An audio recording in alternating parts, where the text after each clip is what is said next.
Yes, yes, yes, yes. Bismillah, alhamdulillah, salatu wassalamu ala asrafil mursalin wa ala alihi wa sahbihi ajma'in amma ba'd. ബഹുമാന്യനായ അക്ബർ സാഹിബ് അതുപോലെ വടകരയിലെ ഈ സോട്ടിന് വേണ്ടി പരിശ്രമിച്ചുകൊണ്ടിരിക്കുന്ന Rakeeb sir അടക്കമുള്ള തൻസീൽ, മുനീർ മദനി തുടങ്ങിയ ചില ആളുകളൊക്കെ കാണുന്നുണ്ട്. എല്ലാ ആളുകളോടും വളരെ സന്തോഷം അറിയിക്കുകയാണ്. ഇത്തരം ഒരു പ്രോഗ്രാം വളരെ വിപുലമായിട്ട് വളരെ പ്ലാനിങ്ങോടുകൂടി നിങ്ങൾ നടത്തിയത് അതൊരു വല്ലാത്ത സംഭവമാണ്. ഞാൻ നോക്കിയിട്ട് ഏകദേശം 52ഓളം ആളുകൾ ജോയിൻ ചെയ്തിട്ടുണ്ട്. ഇത് നിങ്ങളൊരു പ്ലാനിങ്ങിന്റെ മെച്ചമായിട്ടാണ് ഞാൻ കാണുന്നത്. നിങ്ങൾ കുറച്ച് ദിവസമായിട്ട് ഇതിന്റെ എല്ലാ കാര്യങ്ങളും ഞാൻ നിരീക്ഷിക്കുന്നുണ്ട്. എല്ലാം വളരെ കൃത്യമായിട്ട് പ്ലാൻ ചെയ്ത് പോകുന്നുണ്ട്. അപ്പോ അക്ബർക്ക ഒരുപാട് കാര്യങ്ങൾ വളരെ വിശദമായിട്ട് കുറഞ്ഞ സമയത്തിൽ നിങ്ങളോട് സംസാരിച്ചു. പ്രത്യേകിച്ച് അഡോളസന്റ് ഏജിൽ നിങ്ങൾ ശ്രദ്ധിക്കേണ്ട ഒരുപാട് കാര്യങ്ങൾ സംസാരിച്ചിട്ടുണ്ട്. അപ്പൊ ഞാൻ കുറച്ച് കാര്യങ്ങളൊക്കെ ഇങ്ങനെ നമുക്ക് ഇങ്ങനെ കഥകൾ പറഞ്ഞു പോവാന്നാണ് വിചാരിക്കുന്നത്. എന്റെ സൗണ്ട് ക്ലിയർ ആണെങ്കിൽ ഓക്കെ. റക്കീബ് സാറേ, സൗണ്ട് ക്ലിയർ ആണല്ലോ അല്ലെ? ഞാൻ ഒരു കാര്യം ചോദിക്കുന്നത്, പാരന്റ്സും ഉണ്ട് കുട്ടികളും ഉണ്ടെന്നാണ് ഞാൻ മനസ്സിലാക്കുന്നത്. ഉണ്ട്, കാരണം ഫോട്ടോസ് ഒക്കെ കണ്ടിട്ട് രണ്ടും കാണുന്നുണ്ട്. അപ്പൊ ഞാൻ മെയിനായിട്ട് അഡ്രസ് ചെയ്യുന്നത് നമ്മുടെ കുട്ടികളോടാണ് ഞാൻ എന്റെ സംസാരത്തിന് ഉദ്ദേശിക്കുന്നത്. സോ നമുക്ക് പാരന്റ്സിന് കൂടെ ഉൾക്കൊള്ളാൻ പറ്റിയതും കേൾക്കാൻ പറ്റിയ കാര്യങ്ങൾ തന്നെയാണ്. അപ്പം ആ രൂപത്തിൽ മുന്നോട്ട് പോവാം കുറച്ച് സമയത്ത്. അപ്പൊ അഡോളസന്റ് ഏജുമായി ബന്ധപ്പെട്ട കാര്യങ്ങളാണ് കൈകാര്യം ചെയ്യുന്നത്. അഡോളസന്റ് ഏജ് എന്ന് പറയുന്നത് നമ്മുടെ ഓരോ മനുഷ്യന്റെ ഏറ്റവും കൂടുതൽ സന്തോഷം നൽകുന്ന ഒരു സമയമാണെന്നാണ്. കാരണം പ്രായമായ ആളുകളൊക്കെ എപ്പോഴും പറയാറുള്ളത് ആ ഒരു കാലഘട്ടത്തിലേക്ക് തിരിച്ചു പോകാൻ പറ്റിയിരുന്നെങ്കിൽ എത്രയോ സന്തോഷമായിരുന്നു, ആ ഒരു കാലം എനിക്ക് തിരിച്ചു കിട്ടിയെങ്കിൽ വല്ലാത്തൊരു സന്തോഷവും. അങ്ങനെയുള്ള ഒരു കാലഘട്ടമായിട്ടാണ് നമ്മൾ ശരിക്കും അഡോളസന്റ് ഏജ് എന്ന് പറയുന്ന ഒരു കാലഘട്ടത്തെ നമ്മൾ കാണുന്നത്. ആ ഒരു 13 വയസ്സ് മുതൽ നമ്മൾ അങ്ങനെ തുടങ്ങിപ്പോയി, ഒരു 19 വയസ്സ് വരെ അങ്ങനെ പോയി അല്ലെ? അപ്പൊ അങ്ങനെയുള്ള ഒരു കാലഘട്ടം വളരെ മനോഹരമായിട്ട് ജീവിതത്തിൽ, അല്ലെങ്കിൽ ഒരു 20-21 വയസ്സ് വരെയൊക്കെ നമ്മൾ ആ ഒരു കൂട്ടത്തിൽ തന്നെയാണ് നിൽക്കുന്നത്. വളരെ മനോഹരമായിട്ടുള്ള നമ്മുടെ ഒരു സന്തോഷം ലഭിക്കുന്ന വളരെ എനർജറ്റിക് ആയിട്ടുള്ള ഒരു സമയമാണ് യഥാർത്ഥത്തിൽ നമ്മുടെ മുന്നിലുള്ള ഈ സമയം എന്ന് പറയുന്നത്. ഏറ്റവും കൂടുതൽ ആക്ടിവിറ്റീസുകൾ ചെയ്യുന്നത് ഇപ്പൊ ആരാന്ന് ചോദിച്ചാൽ അഡോളസന്റ് ഏജിലുള്ള പിള്ളേരാണ് നമുക്ക് കാണാൻ പറ്റും. അപ്പൊ നമ്മുടെ നാടിന്റെ ഒരു പ്രതീക്ഷ ആരിലാണെന്ന് ചോദിച്ചാൽ യഥാർത്ഥത്തിൽ നിങ്ങളിലാണെന്ന് നമുക്ക് പറയാൻ പറ്റും. അങ്ങനെ എല്ലാ കാര്യങ്ങളിലും വളരെ ആക്റ്റീവായിട്ട് ഇടപെടുകയും കൈകാര്യം ചെയ്യുകയും ചെയ്യുന്നത്, വളരെ സ്മൂത്തായി കാര്യങ്ങൾ ചെയ്യുന്നത് നിങ്ങളിലാണ്. അപ്പൊ കൂടുതൽ നന്മ ഇപ്പൊ കണ്ടുകൊണ്ടിരിക്കുന്നത് നിങ്ങളിലാണ് മനസ്സിലാക്കാൻ പറ്റും. ഇപ്പൊ PM ഗഫൂറിന്റെ ഒരു സ്പീച്ചില് അടുത്ത് നമ്മൾ കേട്ട ഒരു സാധനമുണ്ട്. ഒരു കോളേജില് ഒരു കുട്ടി, നടക്കാൻ കഴിയാത്ത ഒരു കുട്ടിക്ക് അവിടുത്തെ കുട്ടികളാണ് ഇവർക്ക് സഞ്ചരിക്കാൻ വേണ്ടി നല്ല ഏറ്റവും മികച്ച വീൽ ചെയർ വാങ്ങിക്കൊടുത്ത ഒരു സ്റ്റോറി. അതൊക്കെ നമ്മളിങ്ങനെ കേട്ടോണ്ടിരിക്കുന്നതാണ്. PMA പറഞ്ഞിട്ടുള്ള ഒരു സ്റ്റോറി നമ്മൾ കേട്ടു. അത് എന്തുകൊണ്ടാണ് ഉണ്ടാവുന്നത്?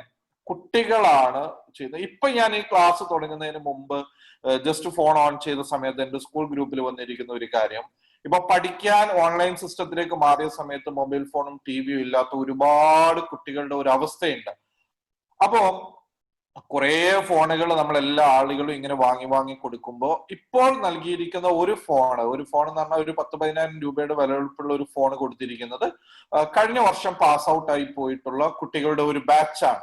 അപ്പൊ ഞാൻ പറയുന്നത് നന്മയുള്ള സമയമാണ് ഈ ഒരു സമയം എന്നാണ് എനിക്ക് മനസ്സിലാവുന്നത്. ഒത്തിരി നന്മകളാണ്. നിങ്ങൾ പാലിയേറ്റീവ് സെന്ററുകൾ നോക്കിക്കേ. ഇപ്പൊ എന്റെ നാട്ടില് ഇവിടെ നരിക്കുനി, ഞാൻ മടവൂരാണ്, നരിക്കുനി എന്ന് പറയുന്ന സ്ഥലത്ത് അത്താണി എന്ന് പറയുന്ന ഒരു സെന്റർ ഉണ്ട്. അവിടെ പ്രായമായ ആളുകൾ, ആരും നോക്കാനില്ലാത്ത ആളുകളെ എല്ലാം കൊണ്ടുവന്നിട്ട് താമസിപ്പിക്കുന്ന നിങ്ങളുടെ വടകര തണല് പോലെയുള്ള ഒരു സ്ഥാപനമാണ്.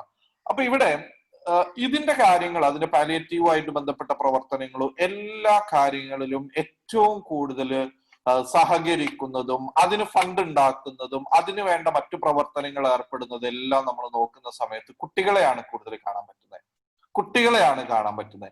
എന്താ കാരണം? അവരാണ് ഏറ്റവും കൂടുതൽ ആക്റ്റീവായിട്ട് ഇന്ന് കാര്യങ്ങളിൽ ഇടപെടുന്നത്. അപ്പൊ നമ്മൾ കഴിഞ്ഞ വർഷം നമ്മൾ കണ്ടു, ഈ പ്രളയം വന്ന സമയത്ത് ആരാ ഉണ്ടായിരുന്നത്? പ്രളയം വന്ന സമയത്ത് ചെറിയ കുട്ടികൾ പോലും, ഇപ്പൊ UP ക്ലാസ് പഠിക്കുന്ന കുട്ടികൾ പോലും വളരെ ആക്റ്റീവായിട്ട് ഇറങ്ങുകയും തന്റെ സഹോദരങ്ങളെ സഹായിക്കാൻ വേണ്ടി പരിശ്രമിച്ചുകൊണ്ടിരിക്കുകയും ചെയ്യുന്ന ഒരു കാലമായിരുന്നു ഉണ്ടായിരുന്നത്. ഇപ്പൊ കോവിഡ് കാലം വന്നപ്പോഴും മറ്റുള്ള ആളുകൾക്ക് ഭക്ഷണം എത്തിക്കാനും സഹായിക്കാനും സഹകരിക്കാനും എല്ലാം നമ്മുടെ മക്കൾ തന്നെയാണ് മുന്നിലുള്ളത്. ഞാൻ പറഞ്ഞു വരുന്നത്, വളരെ ക്രിയേറ്റീവായിട്ട് യൂസ് ചെയ്യാൻ പറ്റിയ, അക്ബർ സാഹിബ് പറഞ്ഞു, വളരെ ക്രിയേറ്റീവായിട്ട് യൂസ് ചെയ്യാൻ പറ്റിയ, യൂസ് ചെയ്യേണ്ട വളരെ പ്രധാനപ്പെട്ട ഒരു കാലം. അതിനെ ഏറ്റവും സന്തോഷമായിട്ട് നിങ്ങൾ അത് ഉപയോഗപ്പെടുത്തുന്നുണ്ട് എന്നുള്ളതാണ് നമുക്ക് കാണാൻ പറ്റിയത്. നമുക്ക് ഒന്നുകൂടെ ഇപ്പൊ നമ്മുടെ ഈ ലോക്ക്ഡൌൺ വരുന്നതിന് തൊട്ട് മുമ്പ് നമ്മുടെ രാജ്യത്ത് നടന്ന കാര്യമാണ് നമ്മുടെ പൗരത്വവുമായി ബന്ധപ്പെട്ട പ്രക്ഷോഭങ്ങൾ, സമരങ്ങളൊക്കെ ഉണ്ടായി. ഈ സമരം എവിടെ നിന്നാ തുടങ്ങിയത്?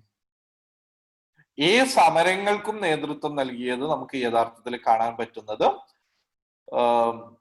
JNUവില്, ഡൽഹി യൂണിവേഴ്സിറ്റിയിലെല്ലാം പഠിക്കുന്ന കുട്ടികളാണ് മുന്നോട്ട് വന്നിരിക്കുന്നത്. അപ്പൊ കുട്ടികൾ എന്ന് പറയുന്നത് വളരെ ആക്റ്റീവായിട്ട് പുറത്തേക്ക് വന്നുകൊണ്ടിരിക്കുന്ന, ഇറങ്ങുന്ന ഒരു കാലഘട്ടത്തിലാണ് നമ്മളും നിങ്ങളെല്ലാം ജീവിക്കുന്നത്. അഥവാ ഞാൻ പറഞ്ഞുകൊണ്ടിരിക്കുന്നത്, നിങ്ങളുടെ പ്രായമാണ്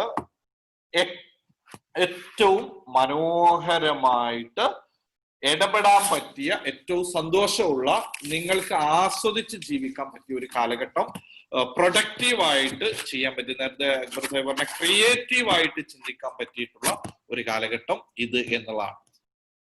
ഈ ഒരു അവസ്ഥയിൽ തന്നെ നമ്മുടെ കുറച്ച് പിള്ളേരെങ്കിലും ആ ഒരു ക്രിയേറ്റിവിറ്റി വേറെ പല രൂപത്തിലേക്ക് മാറ്റിയിട്ട് പ്രൊഡക്റ്റീവായി ഉപയോഗിക്കാതെ പോകുന്ന സമയമുണ്ട്. അക്ബർ സാഹിബ് അത് പറഞ്ഞു. അത് നമ്മുടെ ടെക്നോളജി ബേസ്ഡ് എടുത്ത് നോക്കുന്ന സമയത്ത് ഞാൻ അതിലൂടെ തന്നെ അങ്ങ് വരാം.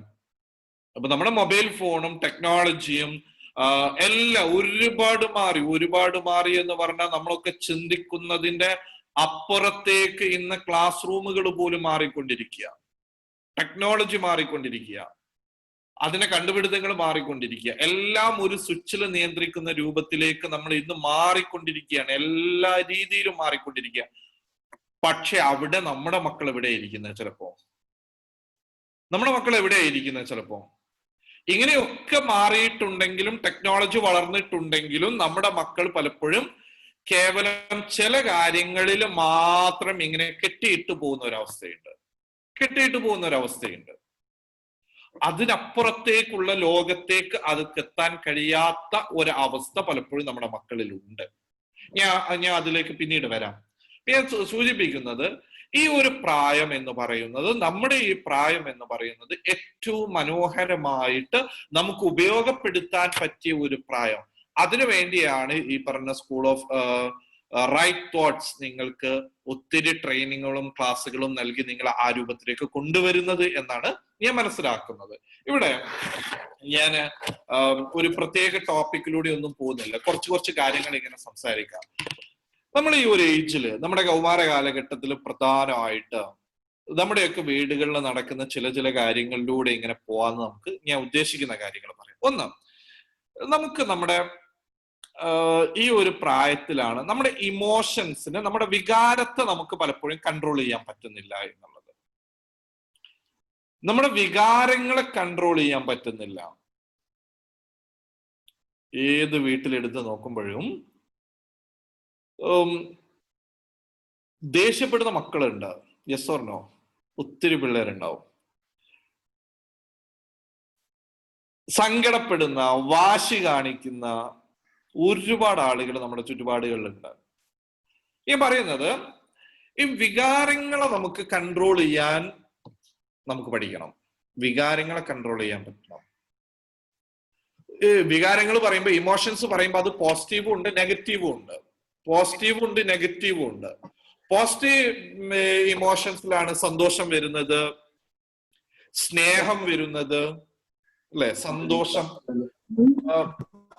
നന്നായിട്ട് സന്തോഷിക്കാൻ പറ്റണം. ഞാൻ പറയുന്നത് ചില കാര്യങ്ങൾ ശ്രദ്ധിച്ചോളൂ. നന്നായിട്ട് സന്തോഷിക്കാൻ പഠിക്കണം നമ്മള്. ഒന്ന് ശ്രദ്ധിച്ചോളെ, ഓൺ ആയി പോകാതെ. ഞാൻ മ്യൂട്ട്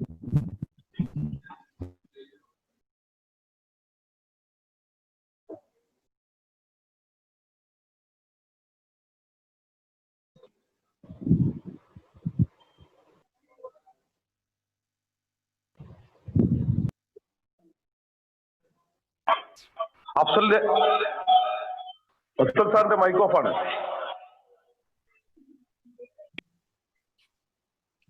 യെസ്, ക്ലിയർ ആയോ? നമ്മുടെ പ്രായമല്ല കുട്ടികളുടെ പ്രായം എന്നുള്ളത് നമ്മൾ മനസ്സിലാക്കുക. അപ്പൊ കുട്ടികൾക്ക് സന്തോഷിക്കാനുള്ള അവസരങ്ങളെ, അവരുടെ സന്തോഷങ്ങളെ നമ്മൾ എന്ത് ചെയ്യരുത്, തടഞ്ഞു വെക്കരുത്. പല വീട്ടിലും കാണുന്ന ഒരു കാര്യമുണ്ട്, നീ ഓവർ സന്തോഷിക്കരുത് എന്ന് പറയും മക്കളോട്. വേറെ ഒന്നുണ്ട്, നീ ഓവർ ചിരിച്ചാലും ഓവർ സന്തോഷിച്ചാൽ നീ കരയേണ്ടി വരും എന്ന് പറയൂ. അപ്പൊ ആ ഒരു സന്തോഷിക്കാനുള്ള ഒരു അവസ്ഥയെ നമ്മൾ അവിടെ കൺട്രോൾ ചെയ്തു പോവുകയാണ്. ഇത് ഭയങ്കര അപകടം ചെയ്യും. അപ്പോ പിന്നെ വേറൊരു പാരന്റ് എന്നോട് പറഞ്ഞത്, ഞാൻ ഇതേ ഒരു വിഷയം പറഞ്ഞ സമയത്ത് ഒരു പാരന്റ് പറഞ്ഞത്, അതിന് സാർ ഇവര് സന്തോഷിക്കുന്ന കാര്യങ്ങളൊക്കെ വളരെ ചെറിയ നിസ്സാരമായ എന്തോ കാര്യങ്ങൾക്ക് വേണ്ടിയിട്ട് ഇങ്ങനെ ചിരിച്ചോണ്ടിരിക്കുക എന്നാ പറയുന്നത്. ഒരാവശ്യമില്ലാണ്ട് ചിരിച്ചോണ്ടിരിക്കുക എന്നാ പറയുന്നത്.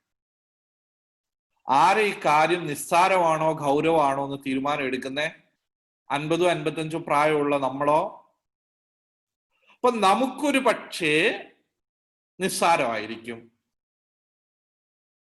നമുക്ക് നിസ്സാരമായിരിക്കും, പക്ഷെ കുട്ടികളെ സംബന്ധിച്ചിടത്തോളം അത് നിസ്സാരമായിക്കൊള്ളണമെന്നില്ല.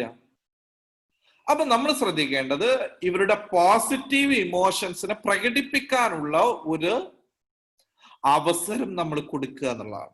അവസരം കൊടുക്കുക. അപ്പോൾ ചിരിക്കേണ്ട കുട്ടികൾക്ക് ചിരിക്കാനും സന്തോഷിക്കേണ്ട കുട്ടികൾക്ക് സന്തോഷിക്കാനും സമയം കൊടുക്കുക. ഞാൻ പറയാൻ കാരണം എന്താന്ന് പറഞ്ഞാല്, ഇത് പിടിച്ചു വെച്ചാൽ പെൺകുട്ടികളെ പ്രത്യേകിച്ച് ആളുകൾ കൺട്രോൾ ചെയ്യും.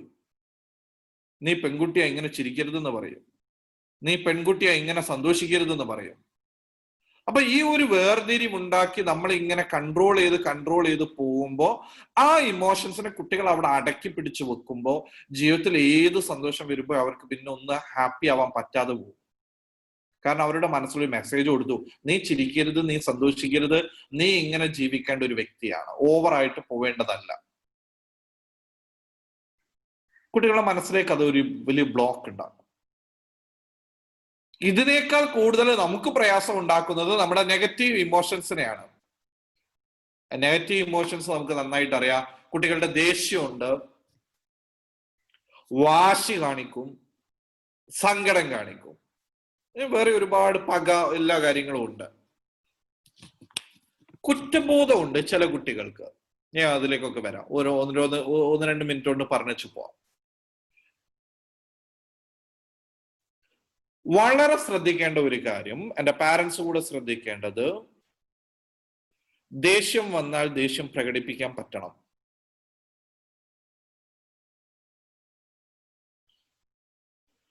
ദേഷ്യം വന്നാൽ ദേഷ്യം പ്രകടിപ്പിക്കാൻ പറ്റണം. പ്രകടിപ്പിക്കേണ്ട സമയത്ത് ശ്രദ്ധിക്കേണ്ട ഏറ്റവും പ്രധാനപ്പെട്ട കാര്യം, മോശമായ വാക്കുകൾ, അശ്ലീല പ്രയോഗങ്ങൾ ഉപയോഗിക്കാൻ പാടില്ല.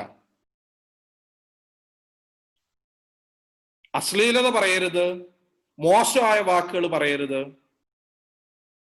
പക്ഷെ എന്നാലും നമുക്ക് നമ്മുടെ ദേഷ്യത്തെ പ്രകടിപ്പിക്കാൻ പറ്റണം.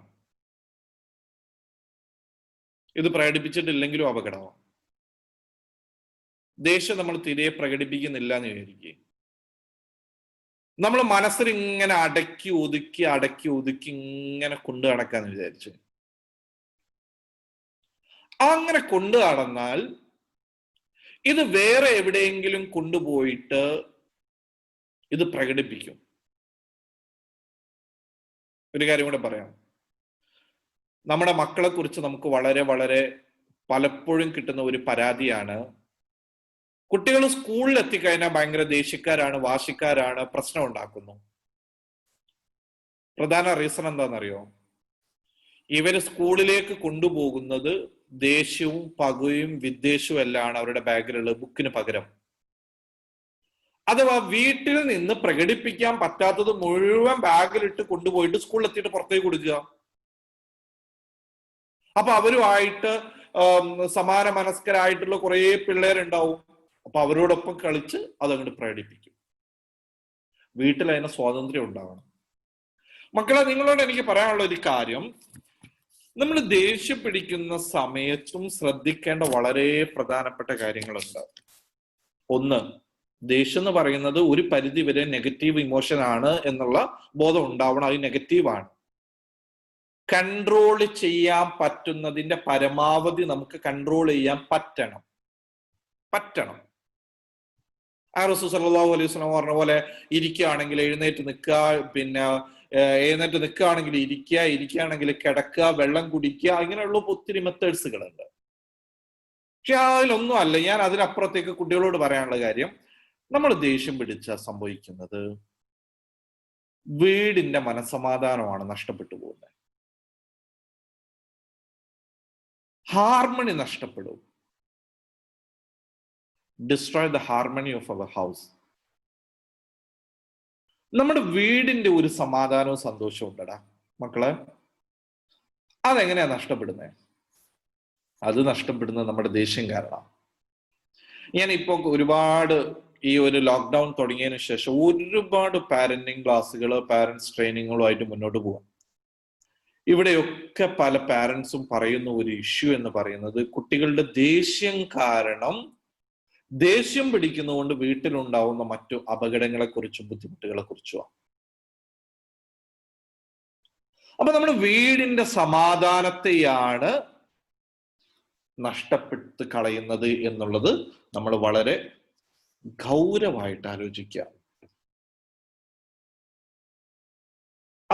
അതൊരു വല്ലാത്ത അവസ്ഥയെ നമുക്ക് ഉണ്ടാക്കും.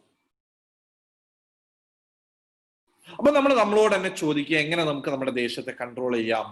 എന്നിട്ട് നമ്മൾ ആ ദേഷ്യത്തെ കൺട്രോൾ ചെയ്യാനുള്ള ശ്രമം നമുക്ക് ഉണ്ടാവുക എന്നുള്ളതാണ്.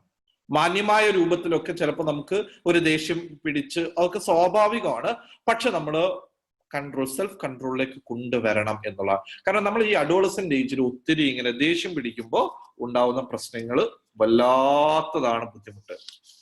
അപ്പം ഏറ്റവും കൂടുതൽ സംഘർഷം ഉണ്ടാവുന്ന മാതാപിതാക്കളുമായിട്ടാണ്, പാരന്റ്സുമായിട്ടാണ്, പ്രത്യേകിച്ച് ഉമ്മമാരുമായിട്ടാണ് നമ്മൾ ഏറ്റവും കൂടുതൽ വീട്ടിൽ സംഘർഷം ഉണ്ടാവുന്നത്. ഇവിടെ നമ്മൾ ആലോചിക്കേണ്ടത് പാരന്റ്സ് നമുക്ക് വേണ്ടിയാണ് എന്നുള്ള ബോധമാണ് നമുക്കുണ്ടാവേണ്ടത്. നമുക്ക് വേണ്ടിയാണ് ഇവർ പ്രവർത്തിക്കുന്നത് എന്നുള്ള ഒരു ചിന്ത സിമ്പിളായിട്ട് ഉണ്ടാക്കിയെടുക്കാൻ പറ്റും. ആ ഒരു ബോധം ഓട്ടോമാറ്റിക്കലി നമ്മുടെ മനസ്സിലേക്ക് വരുന്ന സമയത്ത് നമുക്ക് കുറച്ചുകൂടെ പോസിറ്റീവായിട്ട് മുന്നോട്ട് പോകാൻ പറ്റും. ഇവരെനിക്ക് വേണ്ടിയാണല്ലോ എന്നുള്ള ചിന്ത വരുമ്പോൾ. ഇവിടെ പാരന്റ്സ് ആലോചിക്കേണ്ട കാര്യം, മക്കള് വളർന്നുകൊണ്ടിരിക്കുകയാണ്, അവരുടെ കാര്യങ്ങൾ മനസ്സിലാക്കാൻ നമുക്കൂടെ പറ്റണം എന്നുള്ള ഒരു ചിന്ത നമുക്ക് പാരന്റ്സിന് വേണം. അവരെ ഉൾക്കൊള്ളാനുള്ള ഒരു മനസ്സ് നമുക്കുണ്ടാകണം. ഞാൻ പറയാം, വീട്ടിൽ നല്ല കമ്മ്യൂണിക്കേഷൻ നടക്കണം മക്കളെ, നല്ല കമ്മ്യൂണിക്കേഷൻ നടക്കണം. പാരന്റ്സും മക്കളുമായിട്ട് നല്ല കമ്മ്യൂണിക്കേഷൻ നടക്കണം.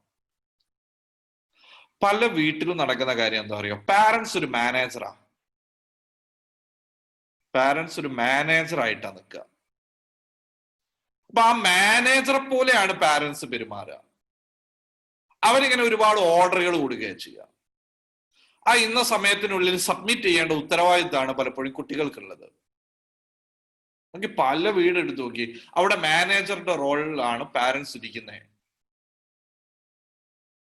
അപ്പൊ ആ ഒരു സിസ്റ്റത്തിനപ്പുറത്തേക്ക്, ഒരു മാനേജറുടെ റോളിനപ്പുറത്തേക്ക് ഒരു ഹെൽപ്പ് ചെയ്യാനുള്ള മൈൻഡ് കുട്ടികളിലേക്ക് ഉണ്ടാക്കിയെടുക്കുക. കുട്ടികൾക്ക് തോന്നണം ഇവരെന്നെ ഹെൽപ്പ് ചെയ്യാനാണ്. പാരന്റ്സിന് തോന്നണം എന്റെ ഡ്യൂട്ടി മക്കളെ ഹെൽപ്പ് ചെയ്യലാണ്. അത് ഈ അഡോളസന്റ് ഏജിൽ എത്തുമ്പോഴേക്ക് അങ്ങോട്ട് ഹെൽപ്പ് തെറ്റിപ്പോവുക. അത് മാറിയിട്ട് ആ ഒരു ആറ്റിറ്റ്യൂഡ് ഒരു സഹായിയെ പോലെയോ ഒരു സുഹൃത്തിനെ പോലെയാണോ ആണ് നമ്മൾ പെരുമാറേണ്ടത്. ഞാൻ സിമ്പിൾ ആയിട്ട് പറയാം, വീട്ടിൽ എങ്ങനെ പെരുമാറണം, വീട്ടിൽ നടക്കേണ്ട കാര്യങ്ങൾ എന്തൊക്കെയാണ്, വീട്ടിൽ പാലിക്കേണ്ട നിയമങ്ങൾ എന്തൊക്കെയാണ്, ഇതൊക്കെ നമുക്ക് ഒരുമിച്ചിരുന്ന് കൂടിച്ചേർന്ന് ആലോചിച്ചൊരു തീരുമാനം എടുത്തു നോക്ക്. നിങ്ങൾ ബ്യൂട്ടിഫുൾ ആയിരിക്കും, ബ്യൂട്ടിഫുൾ ആയിരിക്കും. നമ്മൾ ഒരുമിച്ചിരിക്കുക, എന്തൊക്കെയാണ് ഈ വീട്ടിൽ നമ്മൾ പാലിക്കേണ്ട നിയമങ്ങള്, ഏത് സമയത്താണ് നമ്മൾ TV കാണേണ്ടത്, ഏത് സമയത്താണ് ഫോൺ യൂസ് ചെയ്യുക, കാരണം അതൊക്കെയാണല്ലോ ഇപ്പൊ വീട്ടിൽ പ്രശ്നങ്ങൾ ഉണ്ടായിക്കൊണ്ടിരിക്കുന്ന കാര്യങ്ങള്. ഭക്ഷണം കഴിക്കേണ്ട രീതി എങ്ങനെയാ, ഭക്ഷണം നമ്മൾ എപ്പോഴാണ് ഒരുമിച്ച് കഴിക്കുന്ന, ഏതൊക്കെ സമയത്താണ്, നമ്മുടെ പ്രയർ എങ്ങനെയാണ്, നമസ്കാരത്തിന്റെ സമയം, ഇതൊക്കെ നമ്മളൊന്ന് ഒരുമിച്ചൊരു തീരുമാനം എടുത്ത് നമ്മൾ എല്ലാവരും കൂടെ ആ ഒരു പ്ലാനിങ്ങിലൂടെ ഒന്ന് മുന്നോട്ട് പോയി വീട്ടില് ഏറ്റവും നേരത്തെ പറഞ്ഞ ബ്യൂട്ടിഫുൾ ആയിട്ട് നമുക്ക് ലൈഫ് എൻജോയ് ചെയ്യാൻ പറ്റിയ ഒരു കാലമായിരിക്കും ഇത്, ഈ സമയം എന്ന് പറയുന്നത്. അപ്പൊ നമ്മൾ നെഗറ്റീവ് ഇമോഷൻസിനെ വളരെ വളരെ പോസിറ്റീവായിട്ട് നമുക്ക് മാറ്റിയെടുക്കാൻ പറ്റണം, പറ്റും നമുക്ക്. നമ്മൾ ഒന്ന് ശ്രമിക്കണം, ഒന്ന് ശ്രമിക്കുക എന്നുള്ളത്. ഇവിടെയാണ് ഒരു ഇമോഷൻസിനോടെ കൂടി ഞാൻ പറയാം, ഗിൽറ്റ് ഫീലിംഗ് എന്ന് പറയുന്ന ഒരു സാധനമുണ്ട്, കുറ്റബോധം എന്ന് പറയുന്ന ഒരു കാര്യമുണ്ട്. ഇത് വളരെ ഗൗരവം പിടിച്ചൊരു പ്രശ്നമാണ്. നമ്മുടെ മക്കള് അറിയാതെ ഏതെങ്കിലും അബദ്ധത്തിൽ പെട്ടുപോയാൽ അവര് കുറ്റബോധത്തോടുകൂടി ജീവിച്ചുകൊണ്ടിരിക്കുന്നു ഒരുപാട് കുട്ടികൾ. എക്സാമ്പിൾ പറയാം, നമ്മുടെ നാടുകളിൽ ഇന്ന് ഏറ്റവും കൂടുതൽ നടക്കുന്ന ഒരു കാര്യമുണ്ട്. പ്രത്യേകിച്ച് ആൺകുട്ടിയായാലും പെൺകുട്ടിയായാലും അബ്യൂസിന് വിധേയായിക്കൊണ്ടിരിക്കുന്നുണ്ട് നമ്മുടെ മക്കള്. സെക്ഷൽ അബ്യൂസിന് വിധേയായിക്കൊണ്ടിരിക്കുന്നുണ്ട് നമ്മുടെ മക്കള്. ഞാൻ ഒരു ക്വസ്റ്റ്യൻ ചോദിക്കട്ടെ, ആൺകുട്ടികളാണോ പെൺകുട്ടികളാണോ ഏറ്റവും കൂടുതൽ അബ്യൂസിന് വിധേയാവുന്നത്? നിങ്ങളുടെ അഭിപ്രായം ഒന്ന് അവിടെ ചാറ്റ് ബോക്സിൽ ഒന്ന് ടൈപ്പ് ചെയ്യാവോ? Boys or girls? സെക്ഷലി അബ്യൂസിന് വിധേയാവുന്ന ബോയ്സ് ഓർ ഗേൾസ്? നിങ്ങളുടെ ഒരു അഭിപ്രായം ഒന്ന് അവിടെ ജസ്റ്റ് ഒന്ന് ടൈപ്പ് ചെയ്യാവോ? പറ്റുന്ന ആളുകൾ ജസ്റ്റ് ഒന്ന്. Okay, girls, both, boys.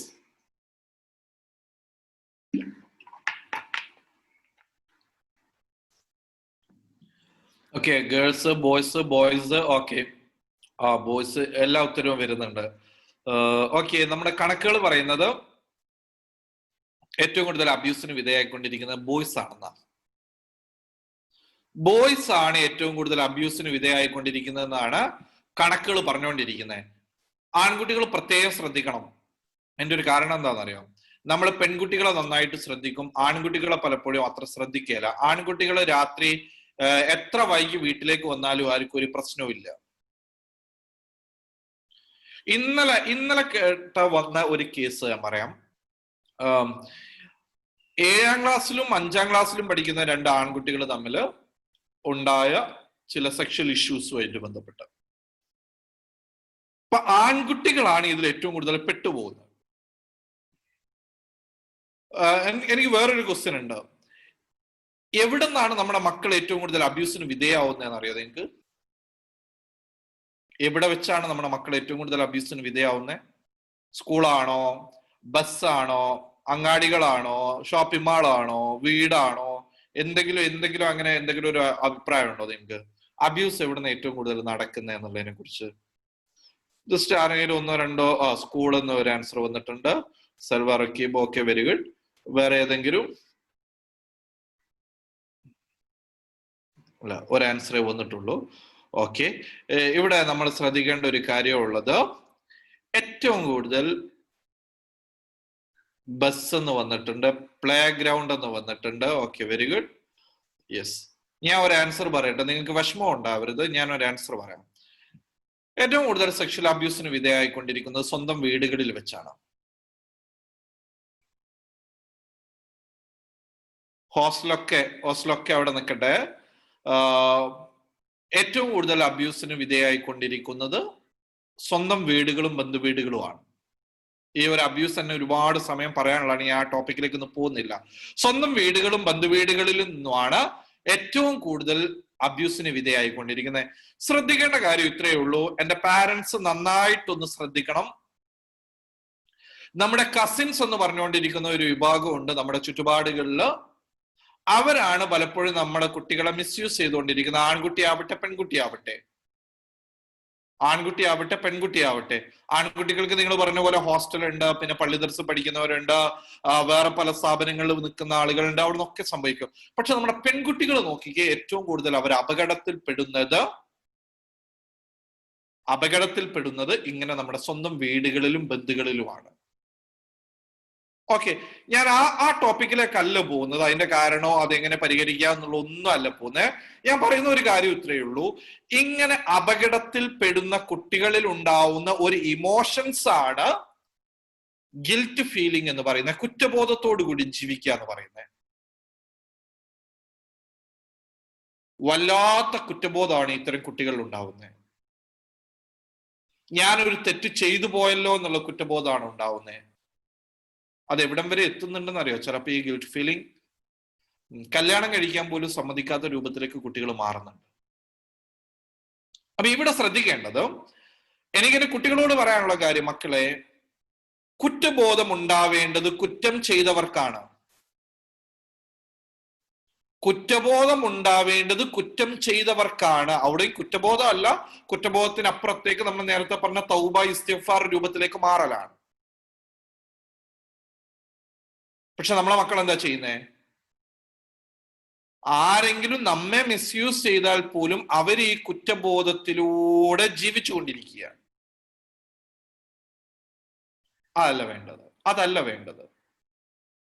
അതിനപ്പുറത്തേക്ക് കുറ്റബോധം, കുറ്റം ചെയ്തവരുണ്ടായിക്കൊള്ളട്ടെ, ആ ഒരു ഫീലിംഗ്, കുറ്റബോധം ഉണ്ടായിക്കഴിഞ്ഞാൽ നമ്മുടെ ലൈഫ് മുഴുവൻ നശിച്ചു പോകും. നേരത്തെ പറഞ്ഞ ക്രിയേറ്റീവായിട്ടോ പോസിറ്റീവായിട്ടോ ഒന്നും ചെയ്യാൻ നമുക്ക് പറ്റാത്ത ഒരു അവസ്ഥയിലേക്ക് നമ്മൾ പോകും എന്നുള്ളത്. എനിക്ക് എന്റെ മക്കളോട് പറയാനുള്ള ഒരു കാര്യം, ഈ ഒരു ഏജിൽ നമ്മൾ ശ്രദ്ധിക്കേണ്ട വളരെ പ്രധാനപ്പെട്ട ചില കാര്യങ്ങൾ, നമ്മുടെ സെക്ഷൽ കോണ്ടാക്ട് വളരെ ശ്രദ്ധ വേണം. ഞാൻ അങ്ങനെ തന്നെ പറയാം. ഇപ്പം ഓപ്പോസിറ്റ് സെക്സുമായിട്ട് സെക്സ് കോണ്ടാക്ട് നടക്കുക ബിഫോർ മാരേജ് എന്ന് പറയുന്നത് നമ്മുടെ നാടുകളിൽ വർദ്ധിച്ചുകൊണ്ടിരിക്കുക. അത് ചെറിയ രൂപം മുതൽ വലിയ രൂപം വരെ നാട്ടിൽ വർദ്ധിച്ചുകൊണ്ടിരിക്കുകയാണ്. നമ്മുടെ സ്കൂളുകളിൽ നമ്മൾ കണ്ടുകൊണ്ടിരിക്കുന്നുണ്ട്, നമ്മുടെ ചുറ്റുപാടുകളിൽ കണ്ടുകൊണ്ടിരിക്കുന്നത് അല്ലെ. നമ്മളൊന്ന്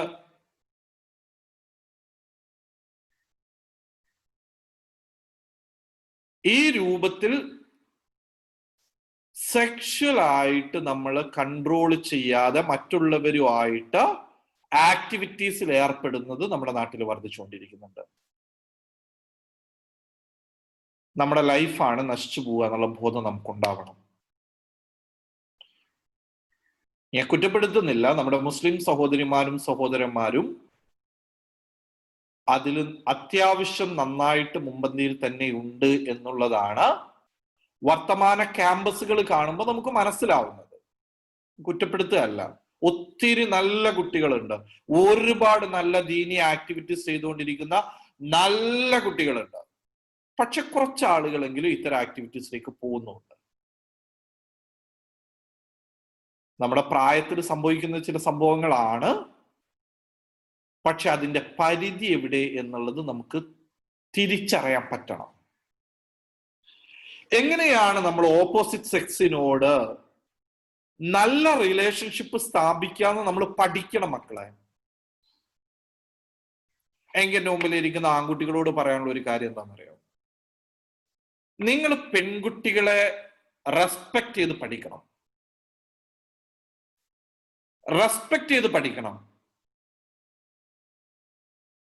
അത് വീട്ടിൽ നിന്ന് തന്നെ നമ്മൾ ആ ശീലം ഉണ്ടാക്കി കൊടുക്കണം. എന്റെ പാരന്റ്സിനോട് ഞാൻ പറയാനുള്ളത്,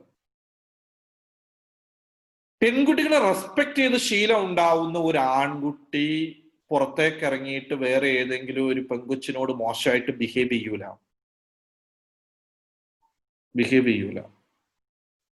ഇതൊക്കെ നമ്മുടെ മീഡിയാസ് ഇന്ന് കൊണ്ടുവന്നിരിക്കുന്ന ഒരു സ്വാധീന, മീഡിയകൾ കൊണ്ടുവന്നിരിക്കുന്ന സ്വാധീന.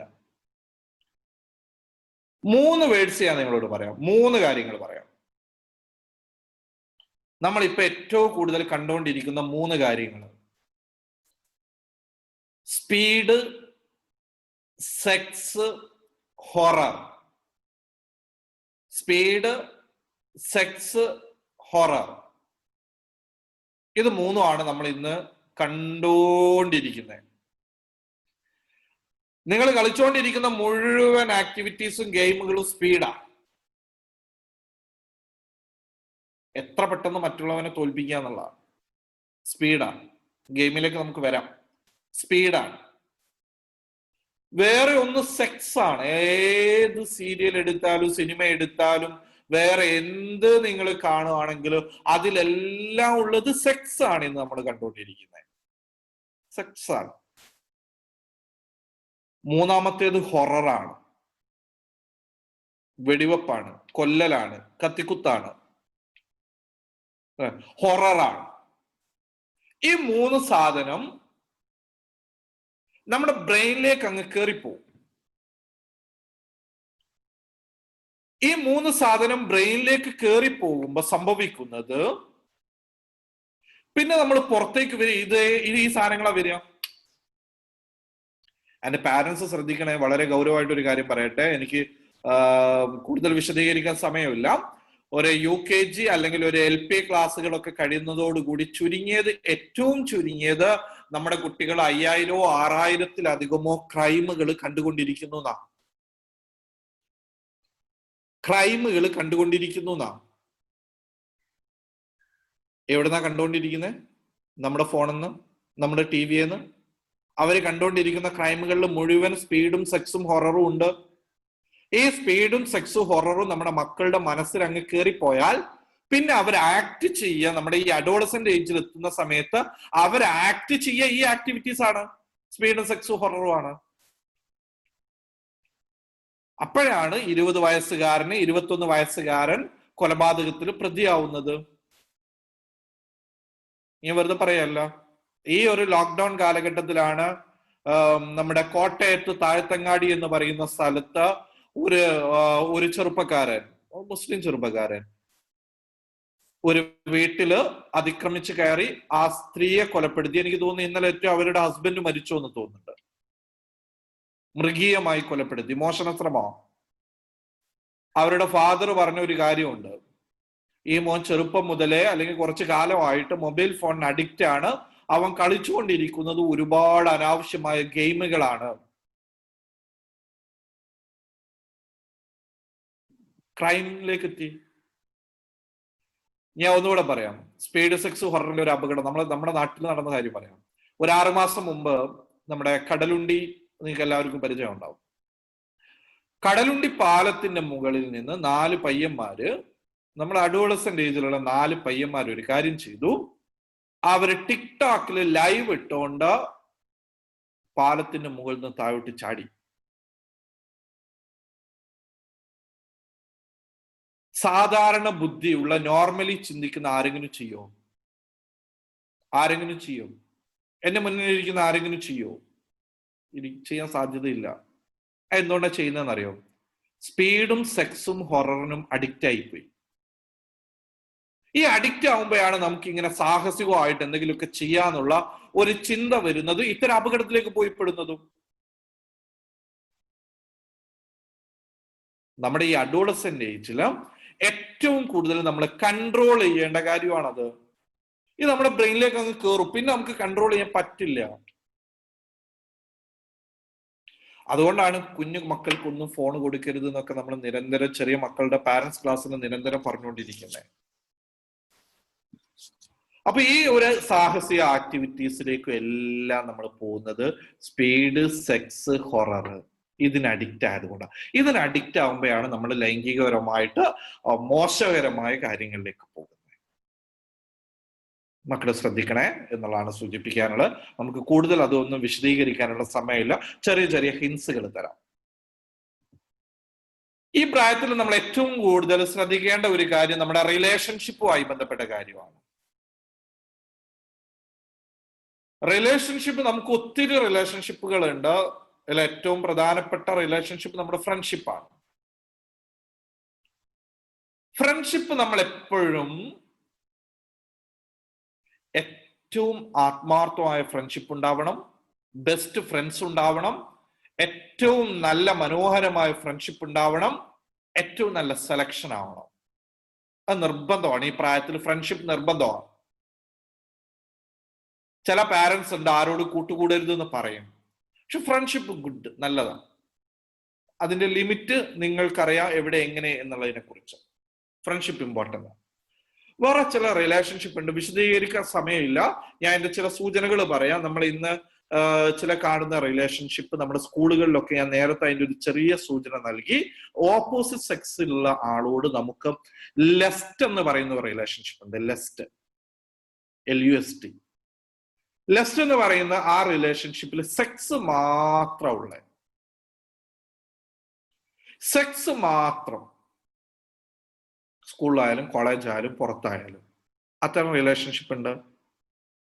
അത് അപകടം ചെയ്യുന്ന റിലേഷൻഷിപ്പാണ്. മക്കളെ, ഞാൻ നിങ്ങളോട് ഒരു കാര്യം ചോദിക്കുക. ലവ് എന്ന് പറയുന്ന റിലേഷൻഷിപ്പ് ഉണ്ട്. ലവ്, നിങ്ങൾക്കറിയോ what's the meaning of love? Meaning ചോദിച്ചാൽ നമ്മൾ ഇഷ്ക്, പ്യാർ, മൊഹബത്ത് അങ്ങനെയുള്ള കുറെ സാധനങ്ങൾ പറയും. പക്ഷെ ഞാനൊരു ഡെഫിനിഷൻ പറയാം. Love is equal to time എന്നാണ്. Love is equal to time. എൻ്റെ അഡോളസൻസ് ഏജിലുള്ള പിള്ളേരും എൻ്റെ രക്ഷിതാക്കളും പ്രത്യേകം ശ്രദ്ധിക്കാം. സ്നേഹം എന്ന് പറഞ്ഞ സമയമാണ്. സ്നേഹിക്കാൻ സമയമുണ്ടോ എന്നാണ് ചോദ്യം. സ്നേഹിക്കാൻ സമയമുണ്ടോ? നിങ്ങൾ ഒരാളെ സ്നേഹിക്കുന്നു എന്ന് പറയുന്നതിന്റെ അർത്ഥം നിങ്ങൾ എത്രമാത്രം സമയം അവർക്ക് വേണ്ടി ചെലവഴിക്കുന്നു എന്നുള്ളതാണ് നിങ്ങൾ ഒരാളെ സ്നേഹിക്കുന്നു എന്നതിന്റെ അർത്ഥം. കുട്ടികളെ ഒരു കാര്യം ചോദിക്കട്ടെ, സ്നേഹം എങ്ങനെയാ പ്രകടിപ്പിക്കേണ്ടതെന്ന് അറിയോ? ലവിന്റെ ആക്ഷൻ എന്താണെന്നറിയോ നിങ്ങൾക്ക്? What is the action of love? ചർച്ചയിലേക്ക് പോകാനോ ചോദിക്കാനോ സമയമില്ല, ഞാൻ അങ്ങ് പറയാം. സാക്രിഫൈസ് എന്ന് പറയുന്നതാണ് ലവ് എന്ന് പറയുന്നത്. സാക്രിഫൈസ് എന്ന് പറയുന്നതാണ് ലവ് എന്ന് പറയുന്നത്.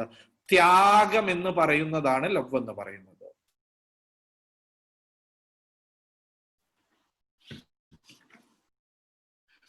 നമ്മളോട് ആരെങ്കിലും ത്യാഗം ചെയ്യുന്നുണ്ടെങ്കിൽ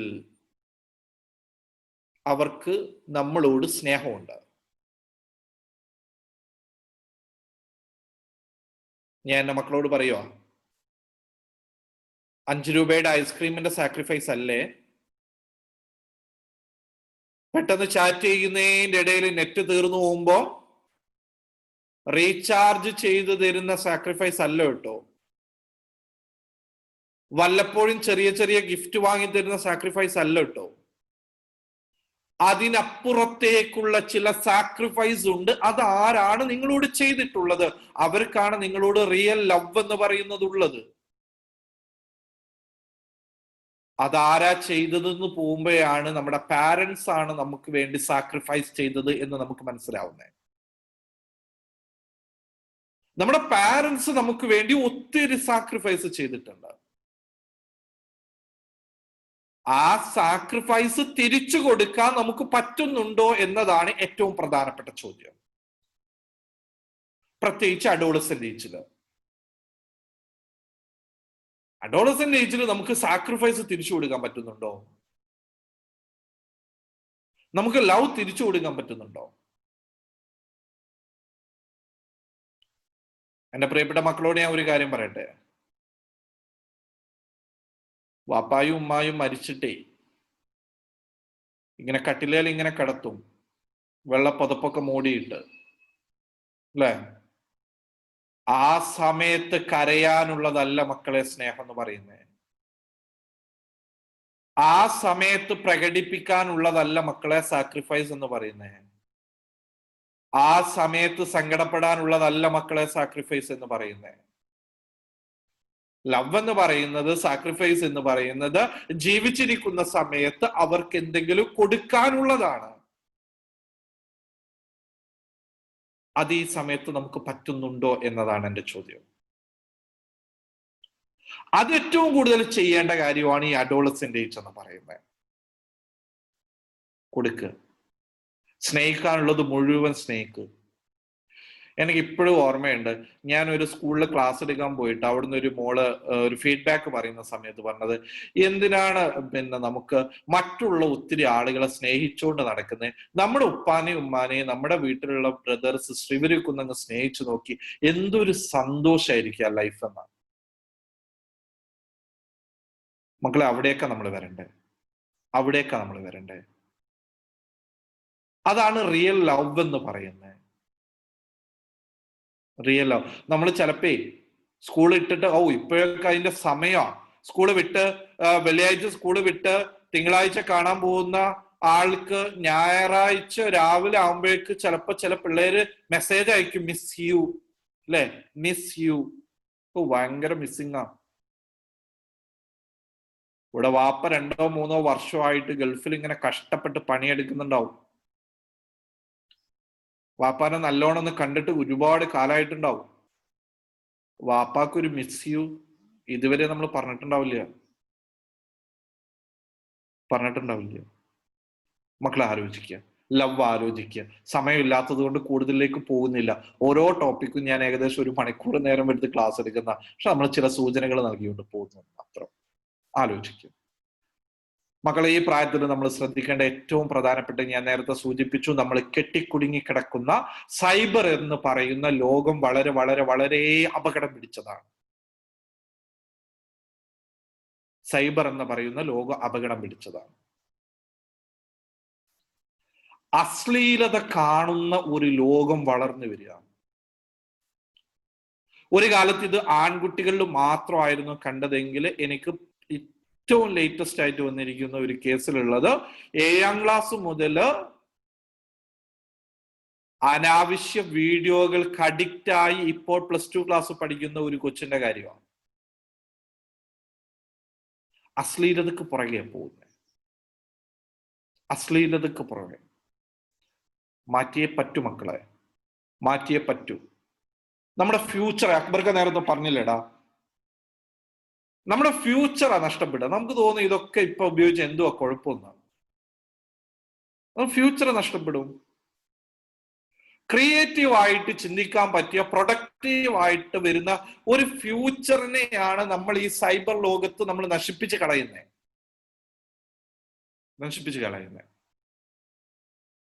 വളരെ ഗൗരവമാണത്. അഡിക്ഷൻ അത്രമാത്രം ഇമ്പോർട്ടൻ്റ് ആണ്.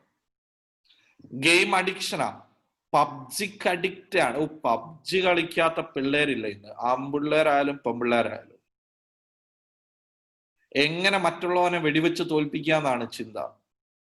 അവസാനം കിട്ടുന്നത് ഒരു ചിക്കൻ ഡിന്നറും, അല്ലെ? പിള്ളേർക്കറിയാം, സ്ക്രീനിൽ ഇങ്ങനെ എഴുതി കാണിക്കും, വിന്നർ വിന്നർ ചിക്കൻ ഡിന്നർ.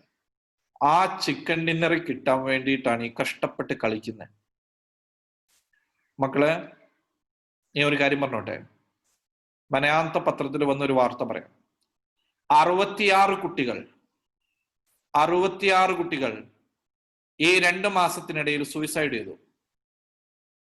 എനിക്കറിയാവുന്ന ഇന്നലെ ഒരു കേസ്, 67ാമത്തെ കേസ്, ഇന്നലെ കണ്ണൂർ ജില്ലയിൽ നിന്ന് വേറൊരു കേസ് 10ാം ക്ലാസ് പഠിക്കുന്ന പയ്യന്റെ റിപ്പോർട്ട് ചെയ്തു. ഞാൻ ഇത് പറയാൻ കാരണം, ഞാൻ നമ്മുടെ സ്റ്റേറ്റ് സർക്കാരിന്റെ ഒരു ഹയർ സെക്കൻഡറി വിഭാഗത്തിൽ വർക്ക് ചെയ്യുന്ന ഒരു ടീമിലെ മെമ്പർ കൂടിയാണ്. ഈ ഒരു വിഷയത്തില് സൂയിസൈഡുമായി ബന്ധപ്പെട്ട്, കുട്ടികളുടെ അഡോളസെന്റുമായി ബന്ധപ്പെട്ട വിഷയങ്ങൾ കൈകാര്യം ചെയ്യുന്നത്. അപ്പൊ ഞങ്ങളുടെ കൃത്യമായിട്ട് ഡാറ്റാസുകൾ ഓരോ ദിവസവും വന്നുകൊണ്ടിരിക്കുന്നുണ്ട്. ഓരോ സ്ഥലത്തെ വാർത്തകളും നമുക്ക് വന്നുകൊണ്ടിരിക്കുന്നുണ്ട്. ഈ സൂയിസൈഡുകളിൽ അധികവും മൊബൈൽ അഡിക്ഷനോ പ്രണയമോ ഇത്തരം കാര്യങ്ങളിലൂടെയാണ് പോയിട്ടുള്ളത്. എനിക്കറിയാവുന്ന ഒരു ഫാമിലി ഞാൻ പറയട്ടെ. കഴിഞ്ഞ വർഷം 10ാം ക്ലാസ്സിൽ കോഴിക്കോട് ജില്ലയിലെ വളരെ ഫേമസ് ആയിട്ടുള്ള ഒരു CBSE സ്കൂളിൽ പഠിച്ചുകൊണ്ടിരിക്കുന്ന ഒരു പയ്യൻ ഒരു ദിവസം, മുസ്ലിം പയ്യൻ, ഒരു ഉമ്മയോട് വിളിച്ചു പറഞ്ഞു, എനിക്ക് ഇപ്പൊ ഈ ഫോണ് പോരാ, എനിക്ക് കുറച്ചുകൂടി നല്ല ഫോണ് വേണം, ഇപ്പോഴുള്ള ഫോണ് പോരാ. ഉമ്മ പറഞ്ഞു 10ാം ക്ലാസ് അല്ലേ, ഇപ്പൊ നീ ഇത് തന്നെ തൽക്കാലം വെക്ക്, കുറച്ചുകൂടെ കഴിഞ്ഞിട്ട് നമുക്ക് പിന്നെ ആലോചിക്കാം. ഉമ്മ വൈകിട്ട് വീട്ടിലേക്ക് വരുമ്പോ ഉമ്മാക്ക് ഈ മോൻ വളരെ മനോഹരമായ ഒരു സമ്മാനമാണ് കൊടുത്തത്, തൂങ്ങിക്കിടക്കുന്നു. നമ്മൾ മക്കളെ അവസ്ഥയാണ്. സ്പീഡ്, സെക്സ്, ഹൊറർ എല്ലാം കൂട്ടി വായിച്ചോ കേട്ടോ, എല്ലാം കൂട്ടി വായിച്ചോ. സ്പീഡ്, സെക്സ്, ഹൊറർ പറയുന്ന പബ്ജിക്ക് അഡിക്റ്റ് ആയിട്ട് സൂയിസൈഡ് ചെയ്യുന്ന, സൂയിസൈഡ് മാത്രമല്ല, കണ്ണൂരിൽ നിന്ന് വന്നിരിക്കുന്ന ഒരു കേസ് എന്തായിരുന്നു എന്നറിയോ? ഒരു ഫാദർ പോലീസിൽ കംപ്ലൈന്റ് കൊടുത്തു. എന്താ കംപ്ലൈന്റ് അറിയോ? എന്റെ ക്യാഷ് നഷ്ടപ്പെട്ടുകൊണ്ടിരിക്കുന്നു, എന്റെ ATM ഇങ്ങനെ ക്യാഷ് പോയിക്കൊണ്ടിരിക്കുന്നു. അത് പോലീസ് അന്വേഷിച്ചു. അവസാനം ഈ പാരന്റിനോട് പറഞ്ഞു, പ്രതിയൊക്കെ ഞങ്ങൾ കിട്ടി, പക്ഷെ ഞങ്ങൾ പറയുന്നില്ല എന്ന് പറഞ്ഞു. എന്താ പറയാത്തെ? ഒന്നുമില്ല, അത് സാറിന്റെ മകൻ തന്നെയാ. പബ്ജിക്ക് ബെറ്റ് വെക്കാൻ വേണ്ടിയിട്ട് ക്യാഷ് മോഷ്ടിക്കുക.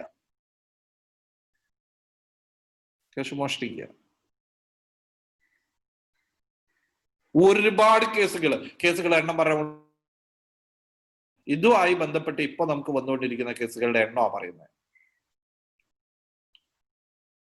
അതുകൊണ്ട് എനിക്ക് എന്റെ പ്രിയപ്പെട്ട രക്ഷിതാക്കളോട് പറയാനുള്ളത്, എന്റെ മക്കളോട് പറയാനുള്ളത്, സ്ക്രീൻ അഡിക്ഷൻ നമ്മളെ തകർത്തു കളയും. അതുപോലെയുള്ള ഒരു അഡിക്ഷനാണ് മക്കളെ ലഹരിയുമായിട്ട് ബന്ധപ്പെട്ട്. പറയാതിരിക്കാൻ നിർവാഹമില്ല.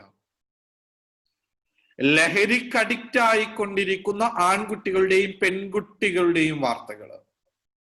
പണ്ടൊക്കെ നമ്മൾ ആൺകുട്ടികളെ പറയാറുള്ളൂ, പക്ഷെ കഴിഞ്ഞ വർഷം നമ്മുടെ ഒരു കോഴിക്കോട് ജില്ലയിലെ ഒരു സ്കൂളിലെ 10ാം ക്ലാസ്സിലെ 3 പെൺപിള്ളേരാണ് ഉച്ചക്ക് മദ്യപിച്ചിട്ട് ബോധം കെട്ട് വീണത്.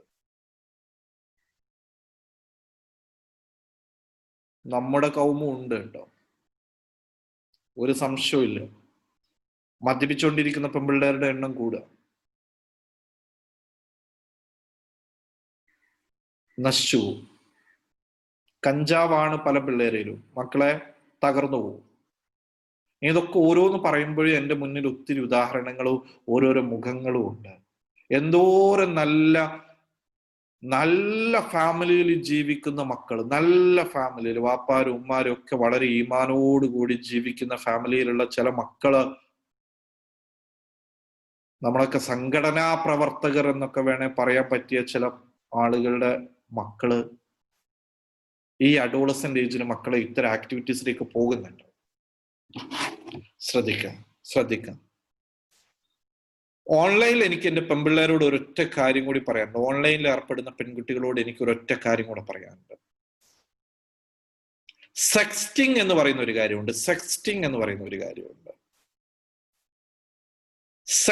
എന്ന് പറയുന്നത് ഇത്രയേ ഉള്ളൂ. നമ്മുടെ ഈ സ്ക്രീനിന്റെ മുന്നിൽ ഇരുന്ന് നമ്മുടെ എല്ലാ പ്രൈവറ്റ് പാർട്ടുകളും മറ്റൊരാൾക്ക് കാണിച്ചു കൊടുക്കുന്ന രൂപത്തിലേക്ക് ഇന്ന് നമ്മുടെ മക്കൾ എത്തിയിരിക്കുന്നു. നമ്മളിങ്ങനെ ചാറ്റ് ചെയ്ത് അങ്ങനെ പോവും. ആദ്യം ഫോട്ടോസ് വിട്ടുകൊടുക്കൂ, സെൽഫീസ് വിട്ടുകൊടുക്കൂ. അപ്പൊ അപ്പുറത്തുനിന്ന് പറയും, ഇത് പോരാടാ, കുറച്ചുകൂടി നല്ല ഫോട്ടോ എത്താ. അങ്ങനെ നമ്മൾ കുറച്ചുകൂടി നന്നാക്കി കൊടുത്ത് നമ്മളുടെ എല്ലാം നമ്മൾ അവരുടെ മുമ്പിൽ കാണിച്ചു കൊടുക്കുന്ന, പ്രദർശിപ്പിക്കുന്ന ഒരു അവസ്ഥയിലേക്ക്, സെക്സ്റ്റിംഗ് എന്ന് പറയുന്ന മേഖലയിലേക്ക് നമ്മുടെ മക്കൾ ഇന്ന് പെട്ടുപോകുന്നുണ്ട്. അതിന്റെ അപകടം എന്താ അറിയോ? സെക്സ്റ്റോഷൻ എന്ന് പറയുന്ന ഒരാൾ അടുത്ത റേഞ്ചിലേക്കാ പോവുക. സെക്സ്റ്റോഷൻ എന്ന് പറയുന്നത് ഈ ഫോട്ടോസ് വെച്ചിട്ട് നമ്മുടെ മക്കളെ ഇവരെന്ത് ചെയ്യും? ബ്ലാക്ക്മെയിൽ ചെയ്യും. പിന്നീട് അവര് അതിന് നിന്ന് കൊടുക്കേണ്ട അവസ്ഥ വരും. അതൊക്കെ നിങ്ങൾ കുറച്ചുകൂടെ ഗൂഗിൾ ചെയ്തിട്ട് പഠിച്ചു കേട്ടോ. സെക്സ്റ്റിങ്ങും സെക്സ്റ്റോഷനും ഓൺലൈൻ ഗ്രൂമിങ്ങും എങ്ങനെയാണ് ഒരാള് ഓൺലൈനിലൂടെ ഇങ്ങനെ ക്യാച്ച് ചെയ്ത് കൊണ്ടുവരുന്നത് ഒക്കെ നമുക്ക് പിന്നീട് എപ്പോഴെങ്കിലും സമയം ഉണ്ടെങ്കിൽ നമുക്ക് വിശദമായിട്ട് പറയാം. എന്റെ മക്കള്, പെൺകുട്ടികൾ പ്രത്യേകം അത്തരം വിഷയങ്ങൾ കൂടെ ശ്രദ്ധിക്കണം എന്നുള്ളത് മാത്രമാണ് സൂചിപ്പിക്കാനുള്ളത്. പിന്നെ ഏകദേശം സമയമായിട്ടുണ്ട്. നിങ്ങളുടെ കരിയറുമായി ബന്ധപ്പെട്ട് ഏറ്റവും നല്ല തീരുമാനം എടുക്കേണ്ട ഒരു സമയം കൂടെയാണ് ഈ സമയം എന്നുള്ള ബോധം നിങ്ങൾക്ക് ഉണ്ടാവണം. അത് നല്ല കരിയറിലേക്ക് നല്ല ഓപ്ഷൻ എടുക്കാനും നമുക്ക് പറ്റണം. പഠനം ഏറ്റവും മികച്ചതാവണം. വിദ്യാഭ്യാസ മേഖലയിലൂടെ അല്ലാതെ നമുക്ക് മുന്നോട്ട് പോകാൻ ഒരു മാർഗവും ഇനിയില്ല, ഒരു തരത്തിലുമില്ല. നല്ല ജോലിയിലേക്ക് എത്തുകയല്ലാതെ വേറെ ഒരു മാർഗവും ഇല്ല. എങ്ങനെ പഠിച്ചു ഒരു നല്ല നിലയിൽ എത്താൻ പറ്റും എന്നുള്ളതല്ലാതെ വേറൊരു ചിന്തയില്ല. എല്ലാം ഗൾഫ് ആവട്ടെ, ബിസിനസ് ആവട്ടെ, എല്ലാം നമ്മൾ പറയാറുണ്ട്. പണ്ടൊക്കെ നമ്മുടെ പിള്ളേര് പറയായിരുന്നു, ഞങ്ങളോട് പിള്ളേര് പറയായിരുന്നു, സാറിനൊക്കെ ഒരു മാസം കിട്ടുന്ന ക്യാഷ് ഞങ്ങള് ഒരു കുറഞ്ഞ ദിവസം കൊണ്ട് സാറേ വേറെ പല ബിസിനസ്സും നടത്തി ഉണ്ടാക്കാറുണ്ട്. ഇപ്പൊ ആ ബിസിനസ്സുകളൊക്കെ നിന്നുപോയി, ആ ബിസിനസ്സുകളൊന്നും ഇല്ല. അപ്പൊ ആ ബിസിനസ്സുകളൊക്കെ പോകുമ്പോഴും അത് നിലനിർത്തണമെങ്കിൽ നമുക്ക് വേറെ എന്തെങ്കിലും പഠിച്ച് സർക്കാർ മേഖലയിലൊക്കെ നമ്മൾ എത്തിയാൽ മാത്രമേ നമുക്കൊരു പരിഹാരമുള്ളൂ. കുറച്ചെങ്കിലും അതിനുവേണ്ടി പഠിക്കുക മക്കളെ, നന്നായിട്ട് പഠിക്കുക, നല്ല ഉയർന്ന് മുന്നോട്ട് വരിക. ഇത്രയും കാര്യങ്ങളാണ് എനിക്ക് ഇന്ന് സൂചിപ്പിക്കാനുള്ളത്. വേറെ എന്തെങ്കിലും നിങ്ങൾക്ക് ചർച്ച ഉണ്ടെങ്കിൽ ഒരു 5-10 മിനിറ്റ് നമുക്ക് സംസാരിക്കാം. കൂടുതലായിട്ട് നമുക്ക് പിന്നെ എന്തെങ്കിലും ഉണ്ടെങ്കിൽ നിങ്ങൾക്ക് എന്നെ പേഴ്സണലി ആയിട്ട് കോണ്ടാക്ട് ചെയ്യാം. എന്റെ നമ്പർ ഞാൻ ജസ്റ്റ് നിങ്ങൾക്ക് സൂചിപ്പിക്കാം. എന്തെങ്കിലും ആവശ്യം ഉണ്ടെങ്കിൽ നിങ്ങൾക്ക് ബന്ധപ്പെടാം.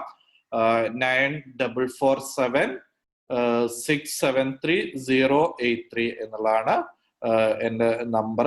ഒന്ന് നിങ്ങൾക്ക് വേണമെങ്കിൽ കോണ്ടാക്ട് ചെയ്യാം. 9447673083 ഇതിൽ കോണ്ടാക്ട് ചെയ്യാം. ഞാൻ ചെയ്തുകൊണ്ടിരിക്കുന്ന ചില കാര്യങ്ങൾ നിങ്ങളോടൊന്ന് പറയാം. ഇപ്പൊ ചെയ്തുകൊണ്ടിരിക്കുന്ന ചില കാര്യങ്ങൾ പറയാം. അത് ഒന്ന്, പിന്നെ പാരന്റ്സിനുള്ള നിരന്തര ക്ലാസ്സുകൾ നടത്തിക്കൊണ്ടിരിക്കുന്നുണ്ട്. പാരന്റിങ് ക്ലാസ്സുകളിൽ ട്രെയിനർ ആവാൻ ആഗ്രഹിക്കുന്ന ആളുകൾക്ക് അതിന്റെ ട്രെയിനേഴ്സ് ട്രെയിനിങ് നടത്തുന്നുണ്ട്. 8, 9, 10 ക്ലാസ്സുകളിൽ പഠിക്കുന്ന കുട്ടികൾക്ക് വെള്ളി ശനി ദിവസങ്ങളിൽ അഡോളസന്റ് എംപവർമെന്റ് പ്രോഗ്രാം എന്ന് പറയുന്ന പ്രോഗ്രാം നടത്തിക്കൊണ്ടിരിക്കുന്നുണ്ട്. പിന്നെ ടീച്ചേഴ്സ് ആയിട്ടുള്ള ആളുകൾക്ക് ടീച്ചേഴ്സ് എംപവർമെന്റ് ട്രെയിനിങ് എന്ന് പറയുന്ന ഒരു പ്രോഗ്രാം നമ്മൾ നടത്തിക്കൊണ്ടിരിക്കുന്നുണ്ട്. പിന്നെ അത് ആഴ്ചയിൽ ഒരു ദിവസമാണ്. പിന്നെ നടക്കുന്ന ഒരു കാര്യം, ഇപ്പോൾ അനൗൺസ് ചെയ്തിരിക്കുന്ന ഒരു കാര്യം എന്ന് പറയുന്നത് പ്രീ മാരിറ്റൽ ഒരു പ്രോഗ്രാം ഈ മാസം 26-ാം തീയതി മുതൽ നമ്മൾ സ്റ്റാർട്ട് ചെയ്യുന്നുണ്ട്. 18 വയസ്സായിട്ടുള്ള പെൺകുട്ടികൾക്കും 21 വയസ്സായ ആൺകുട്ടികൾക്കും പങ്കെടുക്കാൻ പറ്റിയിട്ടുള്ള ഒരു പ്രീ മാരിറ്റൽ കോഴ്സ് കൂടെ നമ്മൾ ഈ മാസം സംഘടിപ്പിക്കുന്നുണ്ട്. പിന്നെയുള്ളത് ഗൾഫിലുള്ള കുട്ടികൾക്ക് വേണ്ടിയുള്ള വേറെ ക്ലാസ്സുകൾ നടത്തുന്നുണ്ട്. ഇതൊക്കെയാണ് നമ്മൾ ഇപ്പൊ ചെയ്തുകൊണ്ടിരിക്കുന്ന ചില കാര്യങ്ങൾ. അപ്പോൾ ഇതിനെക്കുറിച്ചൊക്കെ കൂടുതലായിട്ട് എന്തെങ്കിലും അറിയാനോ താല്പര്യം ഉണ്ടെങ്കിൽ ആ നമ്പറിൽ നിങ്ങൾക്ക് കോണ്ടാക്ട് ചെയ്യാവുന്നതാണ് എന്നുള്ളത് സൂചിപ്പിക്കുകയാണ്. നമ്പർ അവിടെ സ്ക്രീനിൽ എഴുതിയിട്ടുണ്ട്, 9447673083. Okay, thank you. ഈ ഒരു അവസരം നൽകിയതിനുള്ള നന്ദി കൂടെ അറിയിക്കുന്നു. എന്തെങ്കിലും കാര്യങ്ങൾ എനിക്ക് അറിയുന്നതാണെങ്കിൽ പറയാം, ഇല്ലെങ്കിൽ നമുക്ക് പിന്നീട് പറയാം. Okay, thank you all. അസ്സലാമു അലൈക്കും.